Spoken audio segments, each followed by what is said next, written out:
வணக்கம். வசந்தம் டிவியின் மக்கள் சேவை நிகழ்ச்சியூடாக உங்களை சந்திக்கிறோம். இன்றைய தினமும் மக்கள் சேவை நிகழ்ச்சி உங்களுக்கு முக்கியமான விடயம் தொடர்பாக பேசுவதற்கான ஏற்பாடுகளை மேற்கொண்டிருக்கிறது. எனவே உலகை பொறுத்தவரைக்கும் வாசிக்க தெரிந்தவன் உலகை சமாளிக்கக்கூடியவன், எனவே உலகில் மிக முக்கியமான நபராக வரக்கூடியவன் என்பதாக பல்வேறு தலைவர்களும் அதே போல நாங்கள் கற்றறிந்த அல்லது பார்த்து கொண்டிருக்கின்ற முக்கியமான தலைவர்கள் மற்றும் அறிஞர்கள் கூறுகின்ற பிரதானமான விடயங்களாக இருப்பதை நாங்கள் காணலாம். எனவே இந்த வாசிப்பு தொடர்பாக உலகின் பல்வேறு முக்கியமான தலைவர்கள் கூறியிருக்கின்ற விடயங்களை இங்கே நாங்கள் ஞாபகப்படுத்தினால், குறிப்பாக அமெரிக்காவுடைய முன்னாள் புகழ்பெற்ற ஜனாதிபதியாக இருந்த ஆபிரகாம் லிங்கன் அவர்கள் ஒரு முக்கியமான கருத்தொன்றை முன்வைக்கிறார். குறிப்பாக, நான் வாசிக்காத புத்தகங்களை தேடி அறிந்து எனக்கு அதனை கொண்டு தருகின்றவன் தான் என்னுடைய முக்கியமான சிறந்த நண்பனாக நான் பார்க்கிறேன் என்பதாக ஒரு கருத்தொன்றை முன்வைக்கிறார். அந்த அளவு புத்தகத்தினுடைய அருமை அவர் அங்கு சுட்டிக்காட்டியிருக்கிறார்.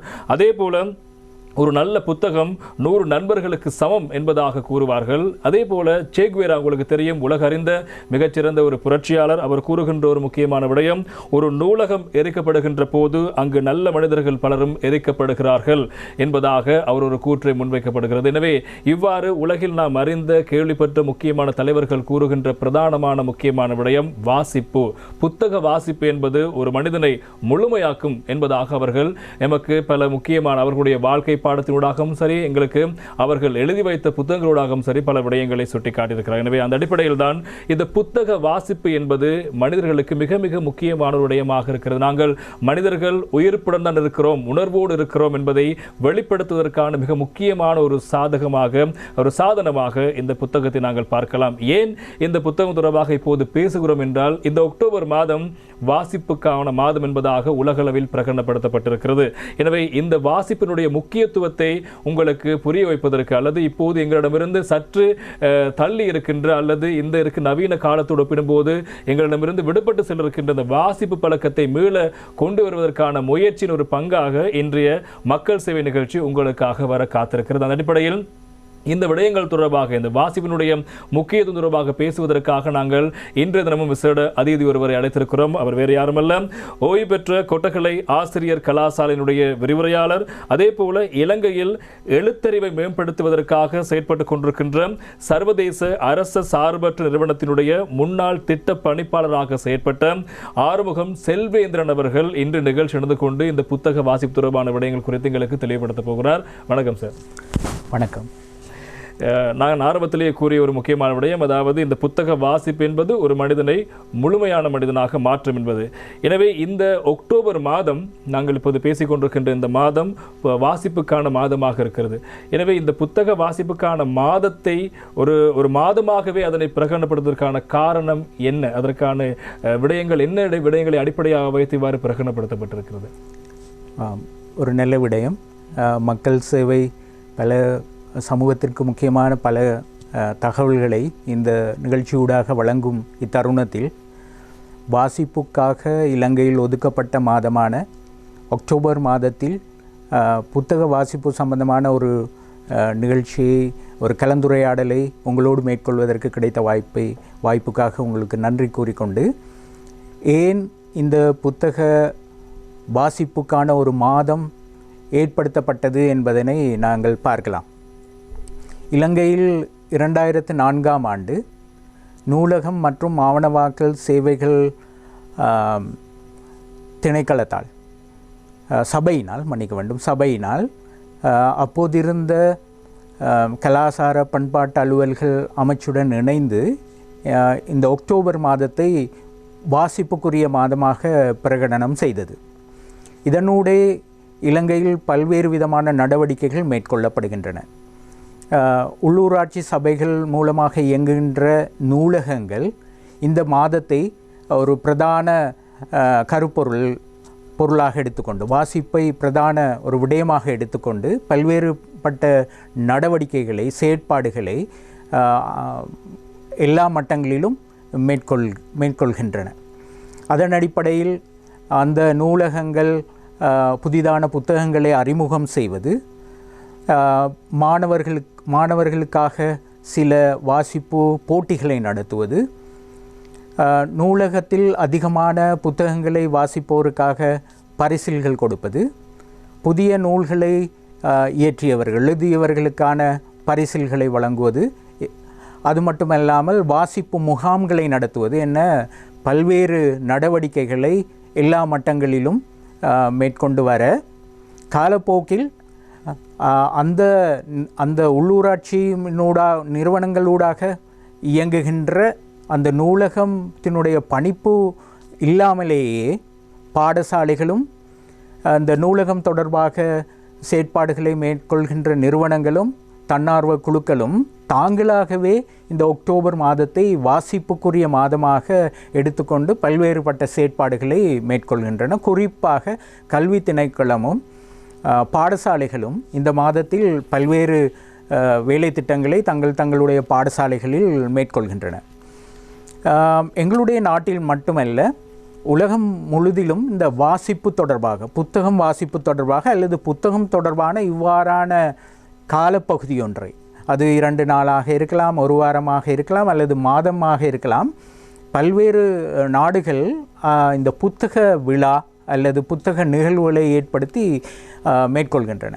அதற்குரிய பிரதான நோக்கம், புத்தகம் என்று சொன்னால் அதில் குறிப்பாக 3 தரப்பினர் சம்பந்தப்படுகிறார்கள். ஒன்று புத்தகத்தை எழுதும் எழுத்தாளர்கள், இரண்டாவது புத்தகத்தை வெளியிடுபவர்கள், மூன்றாவது வாசகர்கள். இந்த 3 தரப்பினர் மிக முக்கியமான பங்கை ஒரு புத்தகம் தொடர்பில் வகிப்பவர்கள். இந்த 3 தரத்தினரையும் 3 வகுதியினரையும் இணைத்து இவர்களுக்கிடையே ஒரு புரிந்துணர்வை ஏற்படுத்தி புத்தகங்களுடைய விற்பனையை அதிகரிப்பது, புத்தக வாசிப்பை அதிகரிப்பது போன்ற நோக்கங்களை, குறிக்கோள்களை கொண்டு தான் உலகம் பூராவும் இந்த புத்தகத்திற்குரிய மாதங்கள் அல்லது நிகழ்ச்சிகள் நடைபெறுகின்றன. இலங்கையிலும் அவ்வாறு தான் பெற்றதாக இருந்தாலும் தற்போது இளம் பராயத்தினரிடம் இந்த புத்தக வாசிப்பு பழக்கத்தை மேம்படுத்தும் நோக்கில்தான், அதை மிக பெரிய குறிக்கோளாக கொண்டு தான் இந்த மாதம் அனுட்டிக்கப்படுவதாக நாங்கள் கொள்ளலாம். நீங்கள் கூறினீர்கள், அதாவது இளம் பரம்பரையினை கருத்தில் கொண்டு தான் திட்டங்கள் முன்னெடுக்கப்படுகின்ற ஒரு வசனம் கூறினீர்கள். அதிலிருந்து கேள்வி ஆரம்பிக்கிற அடுத்த கேள்வி, அதாவது இந்த கடந்த காலங்களை பொறுத்த வரைக்கும் எமக்கு இருக்கின்ற ஒரே பொழுதுபோக்காக அல்லது இருக்கின்ற மிக முக்கியமான பொழுதுபோக்காக இந்த புத்தக வாசிப்பு இருந்தது. ஆனால் இப்போது வந்திருக்கின்ற நவீன அறிவியல் உலகத்தினுடைய செயற்பாடுகள், சமூக வலைத்தளங்கள், அதே போல இவ்வாறான எங்களுக்கு இலகுவாக ஒரு விடயத்தை தெரிந்து கொள்ளக்கூடிய, சுருக்கமாக தெரிந்து கொள்ளக்கூடிய வழிவகைகள் இருக்கின்ற இந்த காலப்பகுதியில் கட்டாயம் புத்தகத்தை தான் வாசித்தாக வேண்டுமா, அல்லது புத்தகத்தை இப்போது நீங்கள் பார்க்கலாம் ஆடியோ புக் என்று சொல்வார்கள்.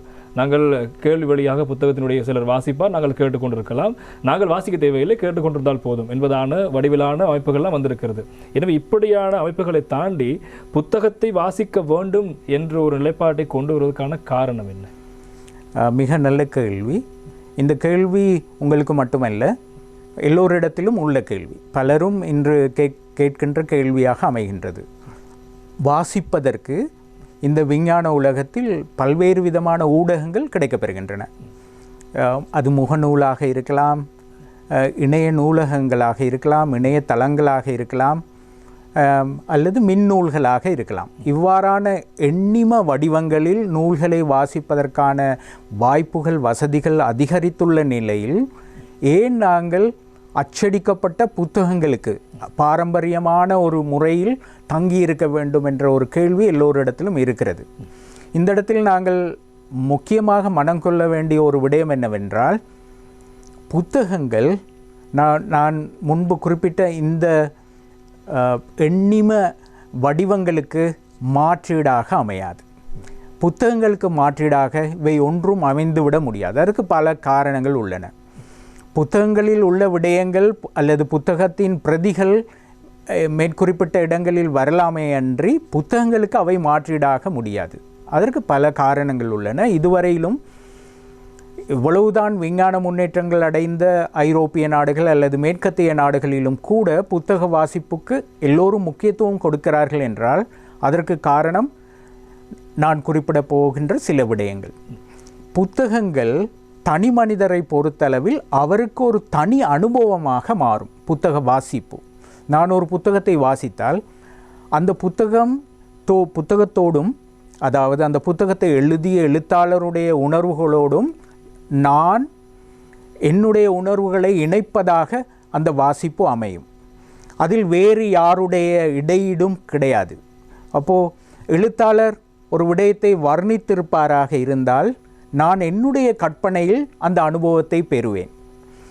அப்போது நான் ஒரு புத்தகத்தை முழுமையாக வாசிக்கிற போது அந்த முழுமையான வாசிப்பும் என்னுடைய அனுபவமாக இருக்கும். அது அறிவு சார்ந்த புத்தகமாக இருக்கலாம், வேறு வகையான அழகியல் இலக்கியங்களை கொண்ட புத்தகமாக இருக்கலாம். எவ்வாறாக அமைந்தாலும் கூட புத்தகத்திற்கும் எனக்கும் இடையில் தான் அங்கு ஒரு இடைத்தொடர்பு இருக்கிறது. அது முழுமையான அனுபவமாக இருக்கும்.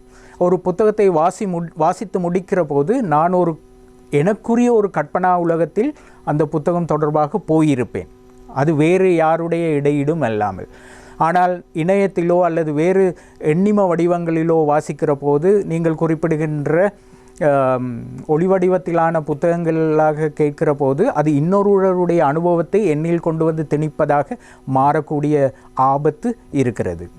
அடுத்ததாக புத்தகங்களை எடுத்துக்கொண்டால் புத்தகங்களில் காணப்படும் கருத்துக்கள், அதில் தரப்படும் விடயங்கள் உறுதியானவை, உத்தரவாதமானவை, உண்மையானவை. ஏனென்றால் ஒரு புத்தகம் உருவாகிற போது அதனுடைய எழுத்தாளர் தான் கூறுகிற கருத்துக்களை ஆய்ந்தறிந்து தான் முன்வைப்பார். அது மட்டுமல்லாமல் அந்த புத்தகம் வெளியீட்டுக்கு வருகின்ற போது கூட வெளியீட்டாளர்கள் அதனை சீர்தூக்கி பார்ப்பார்கள், அதில் இருக்கிற உண்மை தன்மைகளை. அவ்வாறு உண்மைகளோடு புத்தகங்கள் வரும். பெரும்பான்மையாக உண்மைகளோடு தான் புத்தகங்கள் வரும். ஆனால் நாங்கள் உலாவுகிற அல்லது நாங்கள் பேசுகிற இந்த எண்ணிம வடிவங்களை எடுத்துக்கொண்டால், நவீன விஞ்ஞான உலகத்தில் காணப்படுகிற இணையதளம் போன்ற எண்ணிம வடிவங்களை எடுத்துக்கொண்டால் அவற்றில் காணப்படுகின்ற கருத்துக்கள் எந்தளவு உண்மையானவை, உறுதிப்படுத்தப்பட்டவை என்பது கேள்விக்குரியதாக இருக்கும்.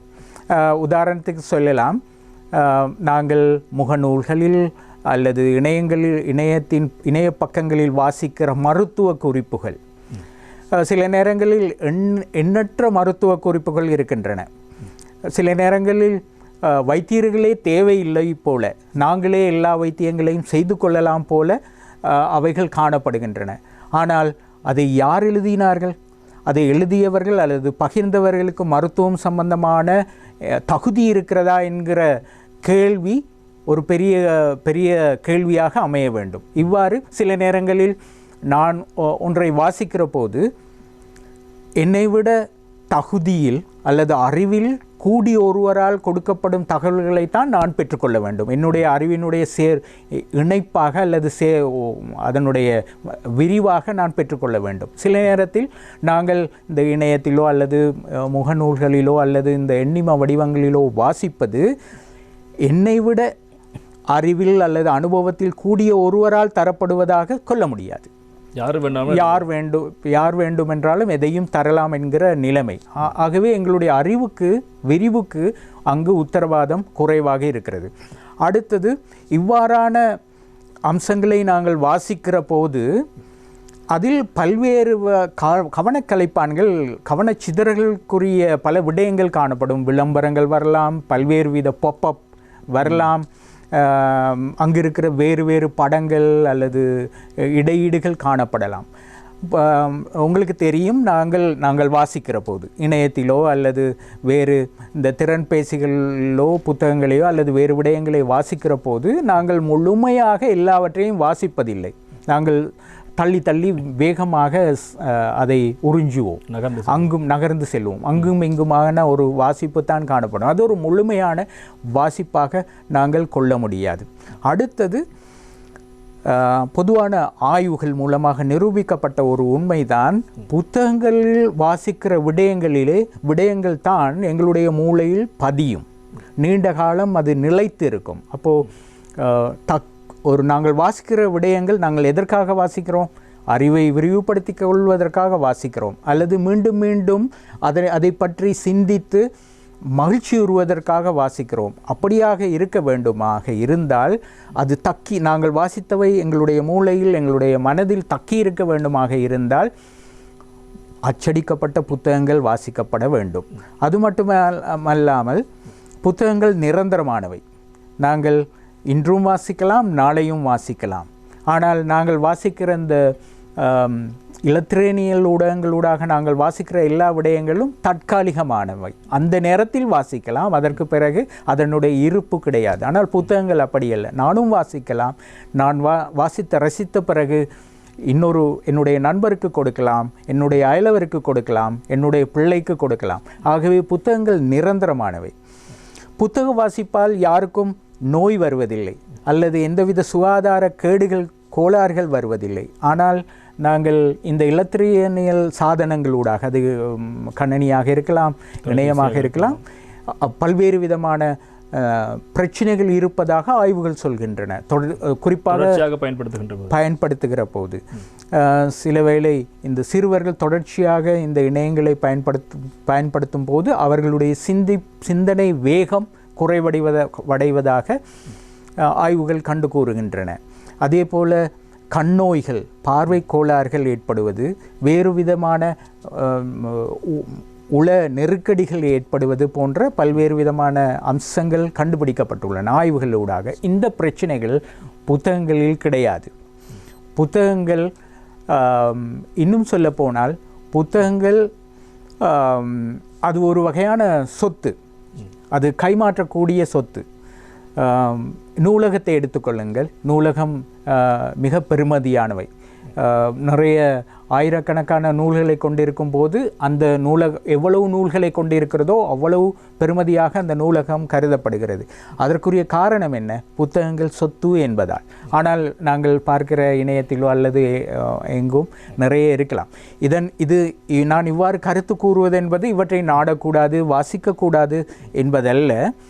அதற்கான தெரிவு காணப்பட வேண்டும். நாங்கள் உடனடியாக சில செய்திகளை அறிந்து கொள்ள வேண்டுமா? நாங்கள் இணையத்தை நாடலாம், அதில் இருக்கிற செய்திகளை வாசிக்கலாம். அதே போல் அவசரமான சில தகவல்களை பெற்றுக்கொள்ளலாமா, வேண்டியிருக்கிறதா, நாங்கள் போகலாம். ஆனால் நான் சொல்ல வருவது என்னவென்றால், இவை யாவும் புத்தகத்திற்கு மாற்றீடாக அமைய முடியாது. அதாவது நாங்கள் பேசி கொண்டிருக்கின்ற தருணமானது இலங்கையை பொறுத்த வரைக்கும் நாங்கள் முக்கியமாக கௌரவப்படக்கூடிய ஒரு காலப்பகுதி. இந்த புத்தகத்தோடு தொடர்புடைய ஒரு விடயம், சர்வதேச இலக்கியங்களுக்காக வழங்கப்படுகின்ற உயர்ந்த விருதாக இருக்கின்ற புக்கர் விருது கூட இம்முறை இலங்கையருக்கு கிடைத்திருக்கிறது. ஷெஹான் கர்னாதலுக்கு அவர்கள் எழுதியிருக்கின்ற 7 Moons of மாலி அல்மைதா என்ற நூலுக்கு கிடைத்திருக்கிறது. எனவே புத்தகத்தினுடைய அந்த உணர்தன்மையை உலகம் இன்றும் பாராட்டி கொண்டிருக்கு, தூக்கி பிடித்துக் கொண்டுதான் இருக்கிறது. அதை நாங்கள் கவனத்தில் கொள்ள வேண்டிய கட்டாயம் இந்த காலம் என்பது நாங்கள் சுட்டிக்காட்ட வேண்டும். ஆனாலும் நீங்கள் கூறிய கருத்தில் சில விடயங்களை நாங்கள் முரண்பாடாக முன்வைக்க வேண்டிய கேள்விகளும் இருக்கிறது. இன்றைய தினம் மக்கள் சேவை நிகழ்ச்சியில் ஒரு மனிதனை பூரணமாக்கின்ற வாசிப்பு தொடர்பான விடயங்கள் துறையில் பேசிக் கொண்டிருக்கின்றோம். அதிலும் குறிப்பாக நாங்கள் பேசி முடித்த ஒரு விடயம், இந்த மின்னியல் ஊடாக அல்லது மின்னியல் புத்தகங்கள் அல்லது சமூக வலைத்தளம் ஊடாக வாசிப்பை மேம்படுத்துகிற விடயங்கள் இப்போது கைக்கருகில் இருக்கின்ற போது எதற்காக நாம் புத்தகங்களை சுமக்க வேண்டும் என்ற ஒரு கேள்வி கேட்டும். அதற்கான சரியான முக்கியமான சில விடயங்களையும் சுட்டிக்காட்டியிருந்தார். இன்னும் ஒரு கேள்வி இருக்கிறது. நீங்கள் கூறியது போன்று புத்தகங்களை வாசிக்கின்றது போது நாங்கள் அதிகளவாக அதன் உள் சென்று அதனுடைய விடயங்களை நாங்கள் மூளையில் பதித்துக் கொள்ளலாம் என்ற விடயத்தை நீங்கள் கூறினீர்கள். ஆனால் இன்னும் ஒரு விடயம் ஆய்வில் இருக்கிறது. எந்த ஒரு விடயத்தையும் காட்சிப்படுத்தலூடாக நாங்கள் பார்ப்பதனூடாகவோ அல்லது அதன் அனுபவத்தை பெற்றுக்கொள்வதாகவோ அது இன்னும் எங்களுக்கு அருகில் வந்து பெற்றுக்கொள்ளக்கூடியதாக. உதாரணமாக நாங்கள் சொல்லப்போனால் அண்மையில் வெளிவந்த அமரர் கல்கி அவர்கள் எழுதிய பொன்னியின் செல்வன் புத்தகத்தை அடிப்படையாக வைத்து வெளியான பொன்னியின் செல்வன் திரைப்படம். எனவே புத்தகம் வாசிக்காத பலருக்கும் அந்த திரைப்படத்தின் ஊடாக அந்த வரலாற்றை சரியாக புரிந்து கொள்ளக்கூடிய தன்மை கிடைத்ததாக நாங்கள் பார்க்கலாம். எனவே இவ்வாறு காட்சிப்படுத்தல் என்பது இந்த புத்தகத்தை விட இன்னும் மேம்பட்டுதானே காணப்படுகிறது. உண்மைதான். இந்த காட்சிப்படுத்தல், புத்தகங்களில் உள்ள விடயங்களுக்கான காட்சிப்படுத்தல்கள் முற்றிலுமாக நிராகரிக்கப்பட முடியாதவை. ஏனென்றால் வெறுமனே நாங்கள் வாசிக்கிற எல்லா புத்தகங்களும் வெறுமனே எழுத்துக்களை மாத்திரம் கொண்டதாக அமைவதில்லை. உங்களுக்கு தெரியும், அவற்றில் நிறைய ஓவியங்கள் உள்ளன, நிழற்படங்கள் சேர்க்கப்படுகின்றன, வரைபடங்கள் சேர்க்கப்படுகின்றன. இவ்வாறு இல்லஸ்ட்ரேஷன்ஸ், வரைபடங்கள் அல்லது படங்கள், ஓவியங்கள் சேர்க்கப்பட்டதாக புத்தகங்கள் வெளிவருவதற்குரிய காரணம், வாசிக்கிற விடயங்களுக்கு அவை அந்த காட்சிப்படுத்தல்கள் துணை சேர்க்கும் என்ற எண்ணத்தில் தான், அந்த குறிக்கோளில் தான். ஆனால் அந்த காட்சிப்படுத்தல்கள் மிக அந்த அந்த இலக்கியத்தினுடைய கருவை அல்லது அதனுடைய அடிநாதத்தை பாதிப்பதாக அமையக்கூடாது. ஆகவே தான் எந்த புத்தகத்தில் ஓவியங்கள் சேர்க்கப்படுகிற போது அந்த எழுத்தாளரும் ஓவியரும் கலந்துரையாடி அல்லது வெளியீட்டாளர்கள் பதிப்பாளர்கள் கலந்துரையாடி அவ்வாறான ஒரு நிலைமையில்தான் புத்தகங்களுக்கு வரைபடங்களோ அல்லது ஓவியங்களோ சேர்க்கப்படுகின்றன. சில நேரங்களில் புத்தகங்களில் வருகின்ற ஓவியங்கள் பாதி அளவிலான இலக்கியத்தை பேசும். அந்த வரிகள் ஒரு 50% பேசினால் சில நேரங்களில் அந்த ஓவியங்கள் மிகுதி 50 பேசலாம். உதாரணத்திற்கு இந்த சிறுவர்களுக்குரிய புத்தகங்களை எடுத்துக்கொள்ளுங்கள். அவர்களுடைய புத்தகங்கள் அப்படித்தான். பாதியளவில் எழுத்துக்கள் பேச மிகுதியை ஓவியங்கள் பேசுவதாக அமைகின்றன. ஆகவே புத்தகங்களோடு ஓவியங்கள், படங்கள், நிழற்படங்கள், வரைபடங்கள் என்பவை சேர்க்கப்படுகின்ற போது அந்த இலக்கியத்திற்கு, அந்த எழுத்துக்கு பாதிப்புகள் ஏற்படா. இருந்தாலும் கூட புத்தகங்கள் அவ்வாறு ஒரு திட்டமிடப்பட்டு ஒரு ஊடாட்டம் நடைபெற்று அவற்றுக்கு காட்சிப்படுத்தல்கள் சேர்க்காமல் ஒரு புத்தகம் என்கிற ஒரு வடிவத்திற்கு இன்னொரு வடிவத்தை கொடுக்கிற போது, அது திரை வடிவமாக கூட இருக்கலாம், அவ்வாறு கொடுக்கிற போது அது அந்த புத்தகத்திற்குரிய முழுமையான உணர்வை அந்த வாசகன் ஒருவன் அந்த புத்தகத்தினூடாக பெற்றுக்கொண்ட அனுபவத்தை, அந்த இன்பத்தை முழுமையாக அந்த மாற்று வடிவம் தரும் என்பதற்கில்லை. இதுவரை புத்தகங்கள், பல நாவல்கள், பல சிறுகதைகள் படமாக்கப்பட்ட போது, சினிமா படங்களாக்கப்பட்ட போது அந்த நிறைய பேர் வாசகர்களான அந்த புத்தகத்தை வாசித்தவர்கள் நிறைய பேர் திருப்தி அடைவதில்லை. பெரும்பான்மையான படங்களிலும் நாவல்களும் திரைப்படங்களாக வருகிற போது திருப்தி அடைந்ததாக இல்லை வாசகர்கள். ஆனால் அந்த புத்தகத்தை அவ்வாறே முழுமையாக அனுபவிக்காதவர்கள், அவர்களுக்கு அது பிரயோசனமாக இருக்கும். அதே நேரத்தில் ஒன்றை சொல்ல வேண்டும், நாங்கள், அதாவது வாசகர், ஒரு புத்தகத்தை வாசித்து, அது ஒரு நாவலாக இருக்கலாம், எந்த வகை இலக்கியமாக இருக்கலாம், அதற்கு ஒரு காட்சி வடிவம் கொடுக்கிறாரே அவருடைய மனதில், அதற்கு ஈடாக எந்த வடிவமும் வந்துவிட முடியாது. ஏனென்றால் அது அவருடைய சொந்தமானது, அவருக்கு உரித்தானது, அவர் ஏற்படுத்தி கொண்டது, அவருடைய மூளையில், அவருடைய கற்பனையில் அவர் ஏற்படுத்தி கொண்டது. அதற்கு பிரதியாக இன்னொருவர் தருவது இணையாக முடியாது. ஏனென்றால் இன்னொருவர் அவருடைய கண்ணோட்டத்தில், அவருடைய வடிவமாகத்தான் அதை தருகிறார். அவ்வாறான பிரச்சனைகள், அதாவது ஒரு படைப்பாளி தான் என்ன கூற வருகிறார் என்பதை அவர் படைத்த அந்த படைப்பினூடாக மாத்திரம்தான் பெற்றுக்கொள்ள முடியும். அதை இன்னொருவர் செய்கின்ற போது அவருடைய திணிப்புகள் இருக்கலாம், முழுமையாக ஒரு புத்தகத்தை அனுபவித்திட முடியாது என்று கூறுகிறீர்கள். இன்னும் ஒரு முக்கியமான விடயம் இருக்கிறது. புத்தகம் நாங்கள் பேசிக் கொண்டிருக்கின்றோம். இந்த புத்தக வாசிப்பு என்பது இப்போது பாடசாலை மட்டத்திலிருந்து உருவாக்கப்பட வேண்டிய ஒன்று. நாங்கள் பாடசாலை கல்வி 13 வருட பாடசாலை கல்வியில் கட்டாயமாக பரீட்சைக்காக புத்தகங்களை படித்து தேவையானவற்றை படித்துவிட்டு பின்னர் அதை விட்டு விடுகின்றோம். எனவே இந்த காலப்பகுதியில் மாணவர்கள் மத்தியில் பாடப்புத்தகங்களை தாண்டிய ஒரு வாசிப்பு இருக்கிறதாக நீங்கள் நினைக்கிறீர்களா? இல்லை என்றால் அதை கொண்டு வர என்ன செய்யலாம்? புத்தகங்கள் வாசிப்பு என்பது வாசிப்பு பழக்கம் சார்ந்தது. நாங்கள் புத்தகங்கள் வாசிக்கிறோம் என்றால் இந்த புத்தக வாசிப்பு வாழ்நாள் முழுதும் இருக்க வேண்டிய ஒரு விடயம். அது ஒரு பரீட்சை கால பகுதியில் மாத்திரம் அல்லது நாங்கள் கல்வி கற்கின்ற காலப்பகுதியில் மாத்திரம் மேற்கொள்ளப்படக்கூடிய ஒன்றல்ல வாசிப்பு, புத்தக வாசிப்பு என்பது. புத்தக வாசிப்பு எப்போது எங்களால் வாசிக்கக்கூடிய ஆற்றல் வருகிறதோ அந்த நாளிலிருந்து எங்களுடைய இறுதி நாள் வரை நாங்கள் வாழ்நாள் முழுக்க வாசிக்க வேண்டும். அவ்வாறு நாங்கள் தொடர்ச்சியாக வாசிப்பதாக இருந்தால் எங்களிடத்தே வாசிப்பு பழக்கம் இருக்க வேண்டும். எங்களுடைய வாசிப்பு பழக்கம் பொதுவாக நாட்டிலே உள்ள எல்லோரிடத்திலும் வாசிப்பு பழக்கம் எவ்வாறு அமைந்துள்ளது என்று எந்த ஆய்வாவது இலங்கையில் செய்யப்பட்டுள்ளதா என்பதை என்னால் கூற முடியாது. நான் தேடி பார்த்திருக்கிறேன், அவ்வாறான ஒரு ஆய்வு இல்லை. ஆனால் ஒரு பாடசாலை மட்டுமென்று ஒரு குறுகிய பகுதி எடுத்துக்கொண்டால் அப்படி திறந்த பல்கலைக்கழகத்தினால் பாடசாலையில் உயர் வகுப்புகளில் கற்கின்றவர்களுடைய வாசிப்பு பழக்கம் எவ்வாறாக இருக்கிறது என்று ஓர் ஆய்வை எனக்கு காண கிடைத்தது. அந்த ஆய்வு என்ன குறிப்பிடுகிறது என்றால், பிள்ளைகள் வாசிக்கிறார்கள், புத்தகங்கள் வாசிக்கிறார்கள், ஆனால் பெரும்பான்மையாக உடைய தேவைக்கான, அதாவது அவர்கள் பரீட்சைக்கான பாடங்களுக்கான புத்தகங்களைத்தான் வாசிக்கிறார்கள். அதை கடந்து போய் வெவ்வேறு புத்தகங்களை மகிழ்ச்சிக்காக அல்லது பொழுதுபோக்குக்காக வாசிக்கிற நிலைமை குறைவாக இருப்பதாகவே அந்த ஆய்வு குறிப்பிடுகிறது. இந்த இடத்தில் ஒன்றை குறிப்பிட வேண்டும். அமெரிக்காவில் அண்மையில் செய்த ஒரு ஆய்வு, அந்த ஆய்வில் குறிப்பிடப்படுகிறது, அங்கே புத்தக வாசிப்பு தொடர்பான விருப்பம் ஒரு 50% அளவில் குறைந்து விட்டதாக குறிப்பிடுகிறார்கள். இப்போது நான் ஒன்றை குறிப்பிட வேண்டும். புத்தக வாசிப்பு என்கிற போது எங்களை விட மேற்கத்தையவர்கள் மிகுந்த ஈடுபாடு உடையவர்கள். அங்கே இதுதான் நிலைமை. 50% வீழ்ச்சி ஒன்று காணப்படுவதாக அவர்கள் குறிப்பிடுகிறார்கள். உங்களுக்கு தெரியும், உலகத்திலேயே பெரிய நூலகம் அமெரிக்க காங்கிரஸ் நூலகம், அது 40 மில்லியன் புத்தகங்களை கொண்டிருக்கிறது. 4000 பணியாளர்களை கொண்ட ஒரு நூலகம்.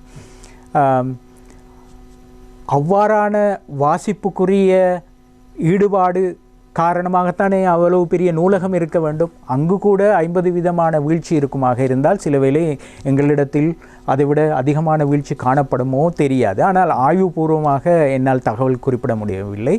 ஆனால் நான் சந்திக்கிறவர்கள், பொதுவாக பெரியவர்கள் அல்லது வளர்ந்தவர்கள், ஆசிரியர்கள், பாடசாலையைச் பாடசாலை சமூகத்தை சார்ந்தவர்கள் குறிப்பிடுகின்ற ஒரு விடயம்தான், தற்போது எங்களுடைய மாணவர்களுடைய வாசிப்பு பழக்கம், ஆர்வம் குறைந்து விட்டதாக குறிப்பிடுகிறார்கள். ஆனால் அவர்களுடைய வாசிப்பு எதோடு மட்டுப்படுகிறது என்றால், அவர்களுடைய பாடம் தொடர்பான அல்லது அவர்களுடைய பரீட்சை தொடர்பான விடயங்களோடு மட்டுப்படுகிறது. இந்த இடத்தில் தான் இன்னும் ஒரு கேள்வி இருக்கிறது.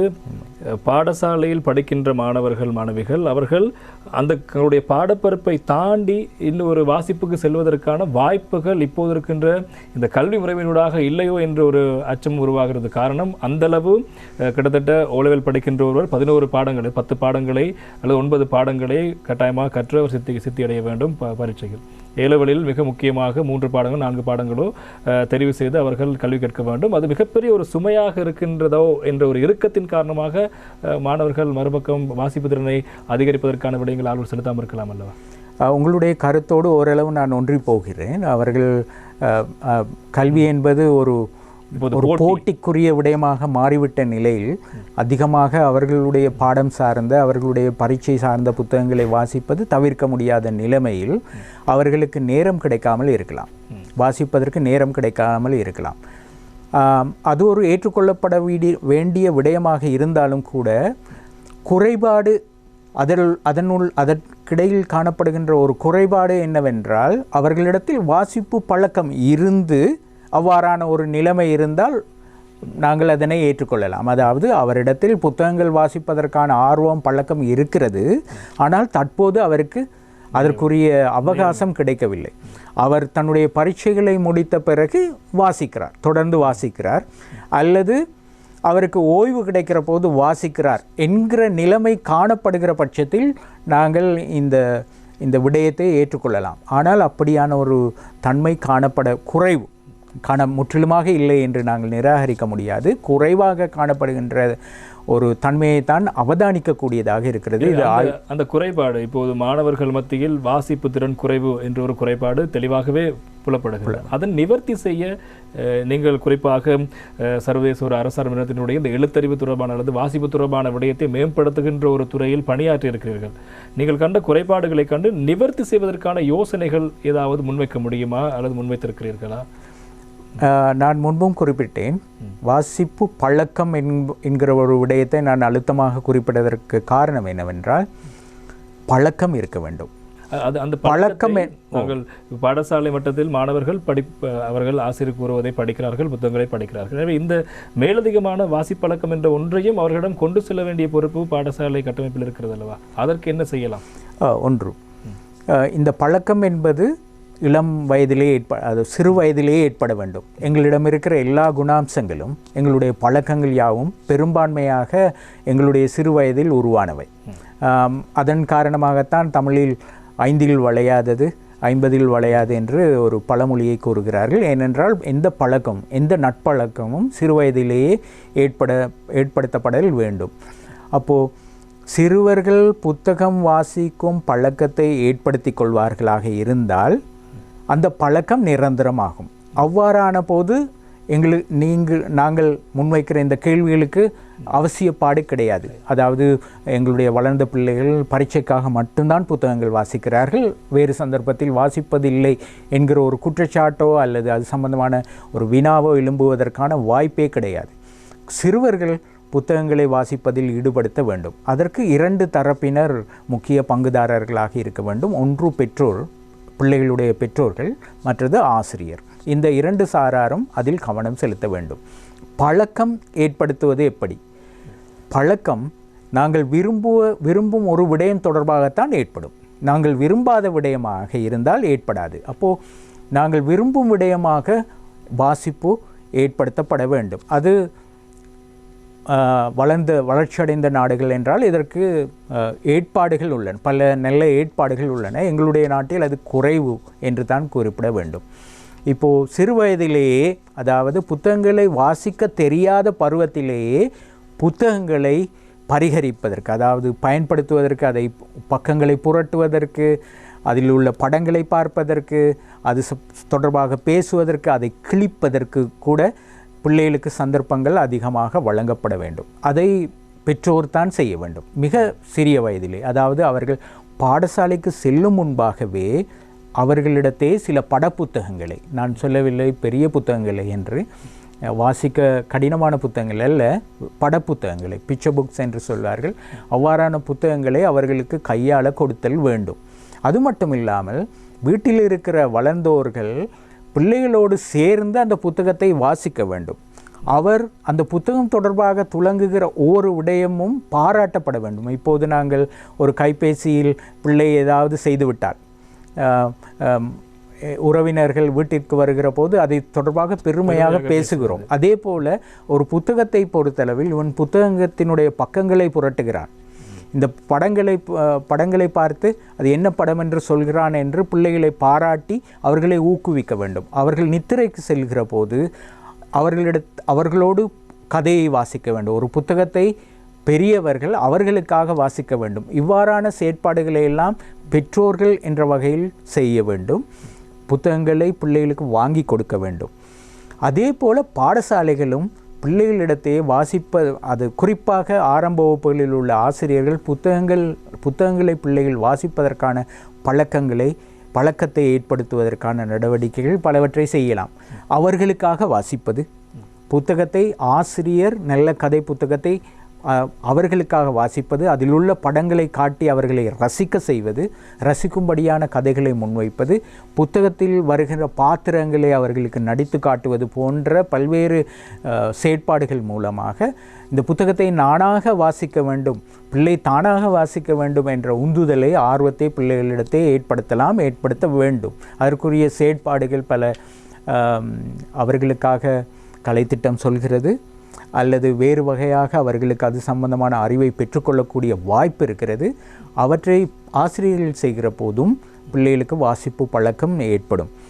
அவ்வாறு புத்தகத்தோடு ஒரு ஒரு பிணைப்பு, ஒரு உறவு பிள்ளைகளிடத்தை ஏற்படுத்தப்பட்டுவிடுமாக இருந்தால் அது வாழ்நாள் நீடிக்கும். அவர்கள் புத்தகத்திலிருந்து வெளிவர மாட்டார்கள்.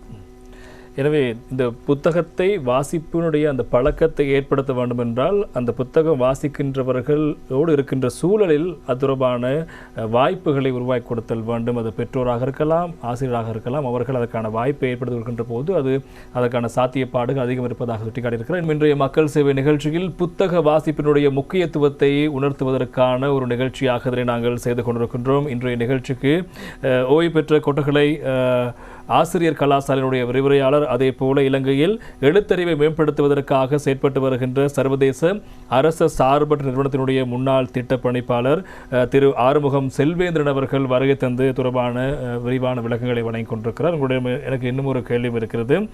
நாங்கள் இப்போது கூறினோம், புத்தகத்தை வாசிப்பதற்கான வாய்ப்புகளை ஏற்படுத்த வேண்டும்.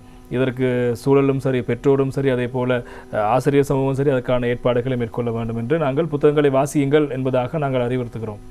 புத்தகத்தை வாசிப்பதால் கிடைக்கிற நன்மைகள் என்ன? இது மிகவும் முக்கியமானது. புத்தகங்களை நாங்கள் வாசிப்பதாக இருந்தால் புத்தகம் மூலமாக எங்களுக்கு நன்மை வந்து சேர வேண்டும்.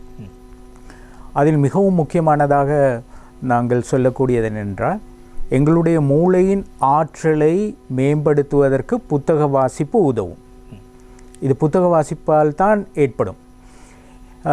எங்களுடைய அதிலும் குறிப்பாக சிறுவர்களாக இருந்தால் மூளையினுடைய செயற்பாடுகளை அதிகரிப்பதற்கு, அவர்களுடைய ஞாபக சக்தியை அதிகரிப்பதற்கு, மூளையினுடைய இணைப்புகளை ஏற்படுத்துவதற்கு, அதாவது எங்களுக்கு தெரியும் எவ்வளவு தூரம் மூளைகள் இருக்கிற நரம்பு கலங்கள் ஒன்றோடு ஒன்று பிணைப்பு பெறுகின்றனவோ அந்த அளவிற்கு எங்களுடைய புத்தி சாதுரியம் அதிகரிக்கும். அந்த வகையில் புத்தகங்களை வாசிப்பதன் மூலமாக இவ்வாறான இணைப்புகள், எங்களுடைய மூளையில் கலங்களுக்கு இடையிலான இணைப்புகள் மிக வேகமாகவும் மிக அதிகமாகவும் இடம்பெறுகின்றன என்று ஆய்வுகள் கூறுகின்றன. ஆகவே எங்களுடைய மூளையினுடைய செயலாற்றலை புத்தக வாசிப்பு அதிகரிக்கும். எங்களுடைய மொழியாற்றல் மிகவும் முக்கியமான இன்னொரு விடயம்தான் எங்களுடைய மொழி. நாங்கள் மொழி மூலமாகத்தான் வாழ்கிறோம். மற்றவரோடு தொடர்பு கொள்வதாக இருக்கட்டும், எங்களுடைய கருத்துக்களை சொல்வதாக இருக்கட்டும், எல்லா அம்சங்களுக்காக நாங்கள் தொடர்பாடல் புரிகிற போது எங்களுடைய மொழிதான் அதற்கு துணை புரிகிறது. எங்களிடத்தே மொழியாற்றல் மிக சிறப்பாக அமைய வேண்டுமாக இருந்தால் நாங்கள் புத்தகங்களை வாசிக்க வேண்டும். எந்தளவு புத்தகங்களை நாங்கள் வாசித்தவர்களாக இருக்கிறோமோ அந்த அளவிற்கு மொழி புலமை உடையவர்களாக, மொழி ஆற்றல் உடையவர்களாக நாங்கள் இருப்போம். மொழி ஆற்றல் உடையவர்கள் எதையும் எந்த இடத்திலும் சாதிப்பார்கள். தங்களுடைய கருத்துக்களை சொல்வதாக இருக்கலாம், வாத விவாதங்களை செய்பவர்களாக இருக்கலாம், அல்லது தங்களுடைய தேவைகளை உரத்து சொல்லி பெற்றுக்கொள்கிறவர்களாக இருக்கலாம். இது அனைத்துக்கும் உதவுவது மொழி. அந்த மொழி ஆற்றலை ஏற்படுத்தி கொடுக்கக்கூடியது புத்தகங்கள். இன்னொரு விடயம், நாங்கள் வாழ்நாள் முழுக்க கற்பவர்களாக இருக்க வேண்டும். குறிப்பாக நாங்கள் கல்வி துறையில் சாதித்து ஒரு பதவி நிலையில் உயர் நிலையில் பணியாற்றுகிறவர்களாக இருந்தால் நாங்கள் ஒரே தளத்தில் காலம் முழுக்க இருந்துவிட முடியாது. நாங்கள் அடுத்தடுத்த படிநிலைகளை கடக்க வேண்டும், அதற்கு மேலேற வேண்டும். அவ்வாறான போது எங்களுக்கு தேவையான ஒரு விடயம் இருக்கிறது, நாங்கள் வாசிக்க வேண்டும். அது எந்த துறையாக, நான் வைத்தியராக இருக்கிறேன் என்று வைத்துக்கொள்ளுங்கள். நான் வைத்திய துறையில் அடுத்தடுத்த படிநிலைகளுக்கு போவதாக இருந்தால் நான் நிறைய வாசிக்க வேண்டும். வைத்தியம் சார்ந்த புத்தகங்களை வாசிக்க வேண்டும். என்னிடத்தில் வாசிப்பு பழக்கம் இருந்தால் தான் அவ்வாறு நான் வாசித்து என்னுடைய பதவி நிலையை உயர்த்தி கொள்வேன். ஆகவே வாசிப்பு மூலமாகத்தான் அந்த பயன் வந்து எங்களுக்கு சேர்கிறது. யாரிடத்தில் வாசிப்பு பழக்கம் அதிகமாக இருக்கிறதோ அல்லது வாசிப்பை நிறைய வாசிக்கிறாரோ அவரிடத்தே மனித பண்புகள் உயர்ந்து காணப்படும். அவர் சமூகத்தோடு கொள்கின்ற உறவாடல்களாக இருக்கலாம், அல்லது குடும்பத்தில் மற்றவர்களோடு கொள்கின்ற பாச பிணைப்பாக இருக்கலாம், அல்லது பொது வெளியில் மற்றவர்களோடு சஞ்சரிக்கிற போது நடந்து கொள்கிற விதமாக இருக்கலாம். ஒரு பண்பட்ட மனிதராக நடமாடுவதற்கு புத்தக வாசிப்பு தேவை. இந்த அதன் காரணமாகத்தான் உங்களுக்கு தெரியும், அநேகமான சிறைச்சாலைகள் நூலகங்களை கொண்டுள்ளன. ஏன் சிறைச்சாலையில் நூலகம் வைக்கப்பட வேண்டும்? சிறைச்சாலையில் நூல்கள் இருந்தால் அதை வாசிக்கிற கைதிகள் அவர்களுடைய பண்புகளில் மாற்றத்தை ஏற்படுத்துவார்கள் என்ற நம்பிக்கை உலகெங்கிலும் காணப்படுகிறது. அப்போது புத்தகங்கள் வாசிப்பவர்களிடத்தில் நல்ல பண்பு இருக்கும், இரக்க சிந்தனை இருக்கும். அது இன்னொரு முக்கியமான விடயம். மற்றது, புத்தகம் வாசிப்பதன் காரணமாக ஞாபக சக்தி ஒருவரிடத்தில் பெருகும் என்று ஆய்வுகள் குறிப்பிடுகின்றன. ஞாபகம் என்பது மிகவும் முக்கியமான ஒரு பவர், ஒரு சக்தி எங்களுக்கு. எங்களிடத்தில் எவ்வளவு ஞாபக சக்தி இருக்கிறதோ அந்த அளவில் எங்களுடைய அறிவு துலங்கல்களை நாங்கள் செய்யலாம். அது கல்வியாக மட்டுமல்ல, சாதாரண செயற்பாடுகளாக இருந்தாலும் கூட, சாதாரண பணிகளாக இருந்தாலும் கூட எங்களுடைய ஞாபக சக்தி மிக வலிமையாக இருக்க வேண்டும். வாசிக்கிறவருக்கு அந்த ஞாபக சக்திக்குரிய ஆற்றல் பெருகுவதற்கு வாய்ப்புகள் அதிகம் என்று நாங்கள் பார்க்கிறோம். அது மட்டுமல்ல, நாங்கள் உயர்ந்த மாதிரிகளாக சமூகத்தில் இருக்க வேண்டும். நல்ல மாதிரிகளாக. அது நான் ஒரு குடும்பத் தலைவராக இருந்தால் ஒரு நல்ல மாதிரியான குடும்பத் தலைவராக இருக்க வேண்டும். சமூகத்தில் ஒரு தலைமை பதவியை வகிப்பவனாக இருந்தால் அந்த தலைமை பதவியை நன்றாக மேற்கொள்கிறவனாக இருக்க வேண்டும். அல்லது நான் ஒரு பதவியை வகிப்பவனாக, ஒரு ஆசிரியராக, அதிபராகவோ அல்லது எந்த தொழில் நான் ஒரு முகாமையாளராகவோ இருந்தால் அந்தந்த பணியில் நான் ஏற்கிற பாத்திரத்தில் ஒரு நல்ல மாதிரியாக இருக்க வேண்டும். நல்ல மாதிரிகளாக இருப்பதற்கு நல்ல புத்தக உடையவராக நாங்கள் இருப்பது அவசியம். ஏனென்றால் புத்தகங்கள் நல்ல மாதிரிகளை எங்களுக்கு தருகின்றன.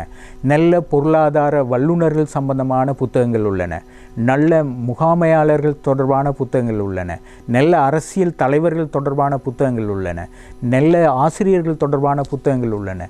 நாங்கள் அவர்களை வாசிக்கிற போது அவர்களை உள்வாங்கி, பெர்னார்ட் ஷோ சொல்வார், உன்னுடைய நண்பனை காட்டு, நான் உன்னுடைய குணத்தை சொல்வேன் என்று. எங்களுடைய நண்பரோடு நாங்கள் அதிகமாக பழகுகிற போது அவருடைய பண்புகள் எங்களை தெரியாமலேயே எங்களில் ஒட்டிக்கொள்கின்றன. அதே போல தான் புத்தக வாசிப்போம். நாங்கள் நல்ல புத்தகங்களை வாசிக்கிற போது அந்த புத்தகத்தில் இருக்கின்ற நல்ல பண்புகள் எங்களை அறியாமலேயே எங்களில் ஒட்டிக்கொள்கின்றன. அந்த நபர்களாக நாங்கள் மாறுகிறோம். ஆகவே நல்ல மனிதர்களுடைய மாதிரிகளாக அல்லது நல்ல வலிமை மிக்கவர்களுடைய மாதிரிகளாக நாங்கள் மாறுவதற்கு நாங்கள் நல்ல புத்தகங்களை வாசிப்பவர்களாக இருக்க வேண்டும். இதெல்லாம் விடவும் இன்னும் பல நன்மைகள் உண்டு. புத்தகங்கள் வாசிப்பவர்களுக்கு சுகமான நித்திரை கிடைக்கும் என்று ஆய்வுகள் சொல்கின்றன. புத்தகம் நல்ல ஒரு பொழுதுபோக்கு இல்லாத ஒன்று. இன்றைய வேகமான உலகத்தில் அது இல்லாமல் இருக்கிறது. அது மட்டுமல்ல, நாங்கள் இந்த வேகமான உலகத்தில் பல்வேறு விதமான பிரச்சனைகளுக்கு முகம் கொடுக்கிறோம். பல்வேறு விதமான பிரச்சனைகள், அது பொருளாதார பிரச்சனையாக கூட இருக்கலாம். அப்போது எங்களுக்கு உள நெருக்கடி இருக்கிறதல்லவா, அந்த உள நெருக்கடியிலிருந்து விடுபடுவதற்கு கூட புத்தகங்கள் உதவும். என்ன பிரச்சனையாக இருந்தாலும் கூட ஒரு புத்தகத்தை வாசிக்கிற போது எங்களுக்கு அதிலிருந்து, அந்த பிரச்சனையிலிருந்து விலகிக்கொள்ள வாய்ப்பு கிடைக்கிறது என்று எல்லோரும் சொல்கிறார்கள், எல்லோரும் அனுபவிக்கிறார்கள். அதே போல் தன்னம்பிக்கையை புத்தகங்கள் ஏற்படுத்தும். புத்தகங்கள், நல்ல நண்பர் ஒருவர் இருந்தால், எங்களுடைய பிரச்சனைக்கு தீர்வு சொல்லக்கூடிய ஒரு நல்ல நண்பர் இருந்தால் நாங்கள் என்றும் தன்னம்பிக்கையுடையவர்களாக சமூகத்தில் இருப்போம். புத்தகங்கள் நல்ல நண்பர்கள். புத்தகங்கள் எங்களுக்கு தன்னம்பிக்கையை ஊட்டும் என ஆய்வுகள் குறிப்பிடுகின்றன. சாதாரணமான அனுபவங்களும் குறிப்பிடுகின்றன. புத்தகம் வாசிக்க வேண்டிய கட்டாயம் இருக்கிறது. அதே போல் புத்தகம் வாசித்தால் கிடைக்கிற நன்மைகள் தொடர்பாக தெளிவாக கூறினீர்கள். ஆனால் இந்த புத்தகங்களை வாசிக்க முயற்சிக்கின்றவர்களுக்கு சில விடயங்கள் தடையாக இருக்கலாம். அதாவது சமூக காரணியை கூறவில்லை, இங்கு அவர்களுக்குள்ளே இருக்கின்ற சில தடைகள் இருக்கலாம். சிலர் கூறுவார்கள், புத்தகங்களை பாதி பக்கத்தை வாசிக்கின்ற போது இத்திரை வந்து விடுகிறது என்றெல்லாம் கூறுவார்கள். புத்தகத்தை வாசிக்க முயற்சிக்கின்றவர்கள் இருக்கின்ற தடைகள் இருக்கிறது. எனவே அவ்வாறு நாங்கள் புத்தகத்தை அணுகின்ற போது எமக்கு இந்த வாசிப்பதில் ஏற்படுகின்ற தடையை நீக்குவதற்கு டிப்ஸ் அல்லது ஏதாவது ஐடியா, நீங்கள் புத்தகம் தொடர்பான விடயங்களை பேசுகின்ற போது இப்போது வாசிக்கலாம் என்ற நிகழ்ச்சியை பார்க்கின்றவர்கள், நாளை தான் நிகழ்ச்சியை பார்த்துவிட்டேன், நான் புத்தகத்தை வாசிக்க போகிறேன் என்பதாக ஒரு புத்தகத்தை கையில் எடுப்பவர்களுக்கு நீங்கள் என்ன சொல்ல விரும்புகிறீர்கள்? இது மிகவும் நல்ல கேள்வி. உண்மையிலேயே இது ஒரு ஆய்வுபூர்வமான விடைக்குரிய கேள்வி. என்றாலும் நான் என்ன இந்த இடத்தில் குறிப்பிட விரும்புகிறேன் என்றால், நான் முதலில் குறிப்பிட்டது போல வாசிப்பு பழக்கம் எங்களிடத்தே திடீரென வந்து விடாது. அவ்வாறான போது இந்த தடைகள் ஏற்படும்.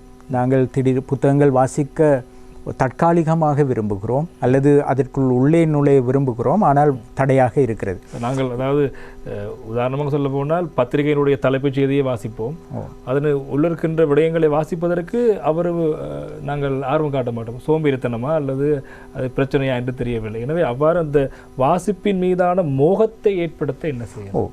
இந்த இடத்தில் நண்பர்கள், சமூகத்தினருக்கு வகைகூறல் உண்டு, பொறுப்புகள் உள்ளன. அதாவது புத்தகத்தின் மீது வாசிப்பை ஏற்படுத்த நான் பார்க்கிறேன், என்னுடைய நண்பருக்கு அந்த பழக்கம் இல்லை என்றால் அவரை தூண்டுவதற்கு நான் உதவலாம். நல்ல வாசிப்பு புத்தகங்களை அவருக்கு கொடுக்கலாம். அந்த வாசிப்பு தொடர்பான கதையாடல்களை செய்யலாம். இப்போது நாங்கள் ஒரு நல்ல படத்தை பார்த்தால் எங்களுடைய நண்பர்களிடத்தில் அந்த படம் தொடர்பாக கதைக்கிறோம். ஊடாடுகிறோம். அதே போல் நல்ல புத்தகங்களை வாசிக்கிற போது மற்றவர்களோடு பகிர்ந்து கொள்வதன் மூலமாக ஒருவரிடத்தே வாசிப்பு பழக்கத்தை தூண்டலாம். அது மட்டுமல்லாமல் வாசிப்பு தொடர்பில், புத்தகம் தொடர்பில் கலந்துரையாடல்களை ஏற்படுத்துவது. அது மாதத்திற்கு ஒரு தடவையாக இருக்கலாம். எங்கள் ஊரில் அது ஒரு பௌர்ணமி தினத்தில் நாங்கள் ஒரு புத்தகத்தை, அது தற்போது ஆகிய புத்தகமாக இருக்க வேண்டும் என்ற கட்டாயமெல்லாம் கிடையாது, பழைய புத்தகமாக இருக்கலாம், மிக நல்ல புத்தகம் ஒன்றை எடுத்து அது தொடர்பான கலந்துரையாடலை மேற்கொள்வது. அப்போது கொஞ்சம் கொஞ்சமாக எங்களிடத்தே வாசிப்பு சம்பந்தமான ஆர்வம் ஏற்படும். ஆர்வம் ஏற்படுகிற போது நாங்கள் வாசிப்புக்குள்ளே நுழையலாம். இன்னொரு முக்கியமான விடயம், எல்லோரும் எல்லா விதமான புத்தகங்களையும் வாசிப்பவர்களாக இருந்துவிட முடியாது. இப்போது ஜோன்ரா என்று சொல்வார்கள், புத்தக வகைகள் உள்ளன. அது என்னுடைய அடுத்த கேள்வியும் அதாக தான் இருக்கிறது. புத்தகத்தை வாசிக்க எண்ணுகின்றவர் எவ்வாறான புத்தகங்களை தெரிவு செய்ய வேண்டும் என்ற கேள்வி இருந்து நீங்கள் அதே விடயத்துக்கு வந்து விட்டீர்கள். நல்லது.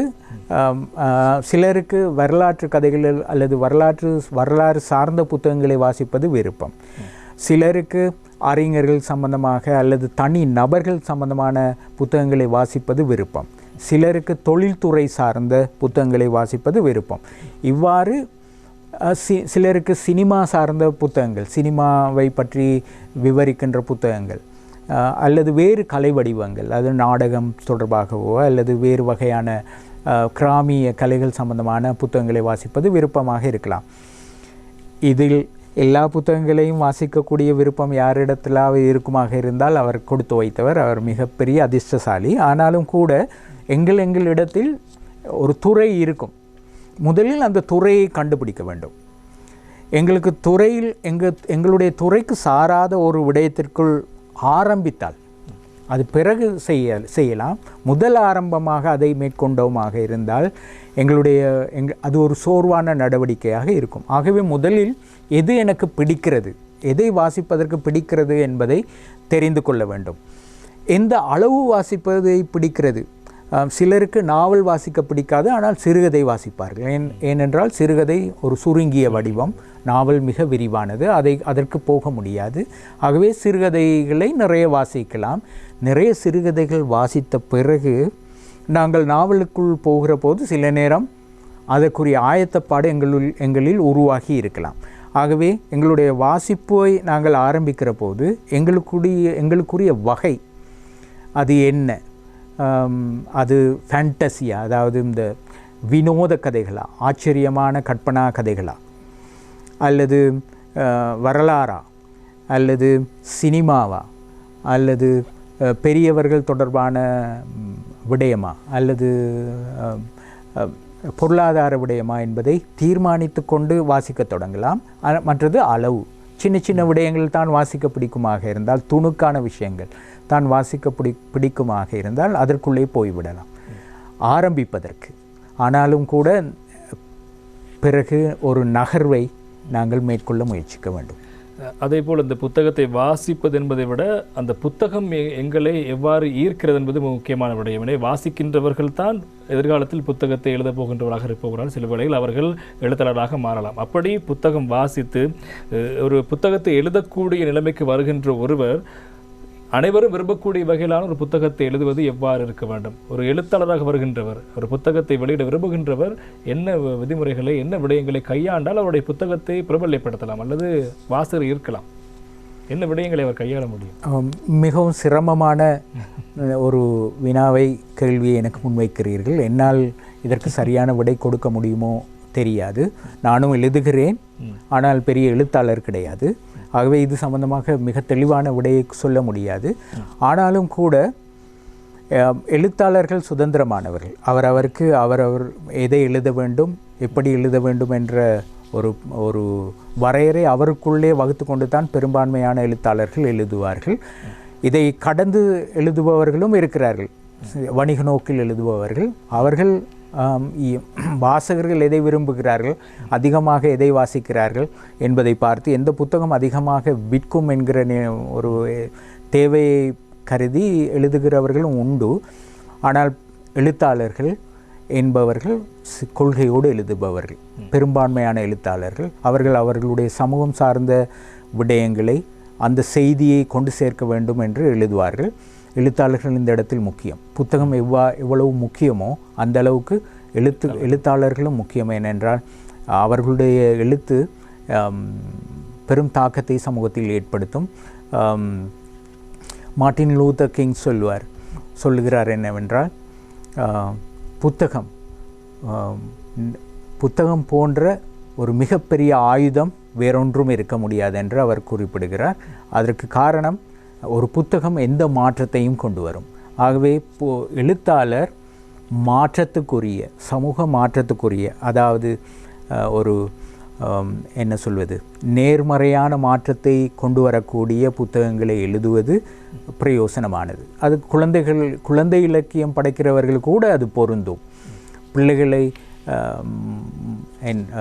மூட நம்பிக்கைகளை ஏற்படுத்துகிற கதைகளை எழுதி கொடுக்காமல் அவர்களுக்கு சமூக சிந்தனைகளை ஊட்டக்கூடிய அல்லது தன்னுடைய சமூகத்தில் மற்றவர்களோடு அன்பாக பழகக்கூடிய புத்தகங்களை எழுதி கொடுத்தால் அந்த பிள்ளைகள் அதே விதமான நடத்தை கோலங்களை உடையவர்களாக வருவார்கள். ஆகவே எழுத்தாளர்கள் மிகவும் சமூக பொறுப்பானவர்கள்.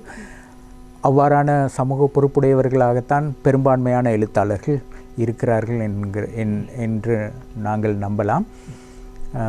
எவ்வாறு எழுத வேண்டும் என்பது தொடர்பாக என்னால் ஒரு முழுமையான ஒரு நல்ல பதிலை தர முடியாது. அதாவது இந்த கேள்வியை நான் கேட்டதுக்கு முக்கியமான காரணம், இப்போது இருக்கின்ற இந்த தலைமுறையை வாசிப்பு துறையினூடாக வாசிக்க வைக்க வேண்டும் என்ற நிலை கொண்டு வர வேண்டும் என்றால் அவர்கள் விரும்புகின்ற வகையிலும் ஓரளவு இருக்க வேண்டும். இல்லை என்றால் அந்த ஈர்ப்பு என்பது சற்று வேறுபட்டதாகவே இருக்கும் என்பதாக கேட்டிருந்து. இருந்த போதிலும் எழுத்தாளர்கள் எப்போதும் சுதந்திரமானவர்கள், அவர்களுக்கு கடிவாளம் இல்லை என்ற முக்கியமான விடயம். இவை நாங்கள் இன்றைய தினம் முக்கியமாக பேசியிருந்த விடயம், இந்த மாதம் அக்டோபர் மாதம் இலங்கையை பொறுத்த வரைக்கும் வாசிப்பு மாதமாக பிரகடனப்படுத்தப்பட்டிருக்கிறது. வாசிப்பினுடைய முக்கியத்துவத்தை இந்த தலைமுறைக்கு நாங்கள் தெளிவுபடுத்த வேண்டும். வாசிப்பு நடக்கிற நன்மைகள், அதனூடாக ஏற்பட போகின்ற மாற்றங்கள், சிந்தனை மாற்றங்கள், உடைய வாழ்வியல் மாற்றங்கள் உள்ளிட்ட பல விடயங்களில் ஏற்பட போகின்ற மாற்றங்களை ஏற்படுத்துகின்ற அந்த வாசிப்பு என்பது எந்த அளவு உங்களுக்கு முக்கியம் என்பதை தெளிவுபடுத்துவதற்காக இந்த நிகழ்ச்சி நாங்கள் அந்த விடயங்கள் தொடர்பாக பேசியிருந்தோம். அந்த அடிப்படையில் ஓய்வு பெற்ற கொட்டகலை ஆசிரியர், கலாசாலை விரிவுரையாளர், அதே போல இலங்கையில்